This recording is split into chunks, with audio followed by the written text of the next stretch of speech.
எப்படி நாமும் இந்த சங்கீதக்காரனை போலவே போய் ஜனங்களுக்கு சொல்லி, ஏன்னா நம்ம பெற்று அனுபவிச்சிருக்கோம் இல்லையா பாவம் மன்னிப்பை, நாம் போய் சொல்லி சகாயம் கிடைக்கிற காலத்திலே கர்த்தரை நோக்கி விண்ணப்பம் பண்ணுங்கள் அப்படின்னு நம்ம சொல்லணும் அப்படிங்கிறான். 2 காரணங்கள் அதுக்கு. ஒன்று இது ஒரு டே ஆஃப் ஆப்பர்ச்சுனிட்டி. இது சகாயம் கிடைக்கும் காலம். சகாயம் கிடைக்கும் காலம்னா அதான் ஏசாயா தீர்க்கதரிசி சொல்கிறார் இல்லைங்களா, 55வது அதிகாரத்தில், கர்த்தரை கண்டடையத்தக்க சமயத்தில் அவரை தேடுங்கள், அவர் சமீபமாக இருக்கையில் அவரை நோக்கி கூப்பிடுங்கள். துன்மார்க்கன் தன் வழியையும் அக்கிரமக்காரன் தன் நினைவுகளையும் விட்டு கர்த்தரிடத்தில் திரும்ப கடவன், அவர் அவன் மேல் மனதுருகுவார். நம்முடைய தேவனிடத்திற்கே திரும்ப கடவன், அவர் மன்னிக்கிறதற்கு தயை பெருத்திருக்கிறார்.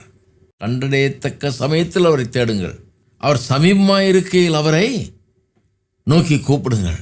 இப்போ ரொம்ப கிட்ட இருக்கிறார், கேட்டால் போதும் கிடைச்சிடும் உடனே.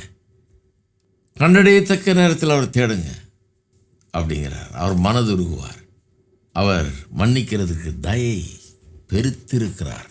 என்ன அற்புதமான வார்த்தைகள் பாருங்கள். அதனால் இதுதான் டைம். ஏன்னா நியாய தீர்ப்பு வந்துருச்சுன்னா அப்போ ரொம்ப லேட்டு, இப்போவே திரும்புகிறார். 2வது, அப்படி திரும்பும்போது அப்படி திரும்பினவர்களை தேவன் காக்கிறார் அப்படிங்கிறான். அதை எங்கே சொல்கிறான்?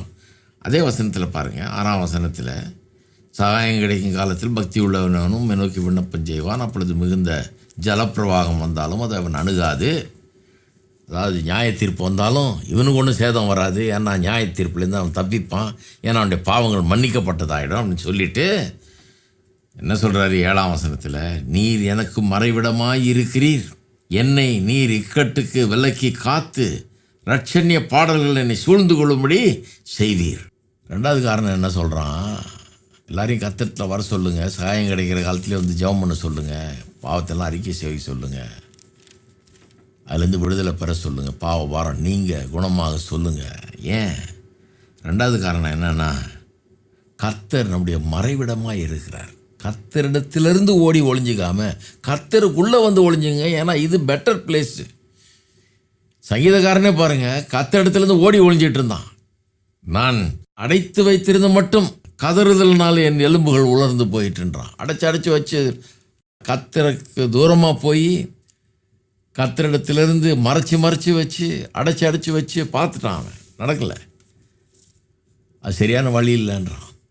கர்த்தரிடத்துலேருந்து போய் தூரமாக ஒளியாதீங்க, கர்த்தருக்கு தப்பி ஒளிஞ்சிக்கலான்னு. கர்த்தருக்கு உள்ளே வந்துடுங்க, அவர் தான் பாதுகாப்பு.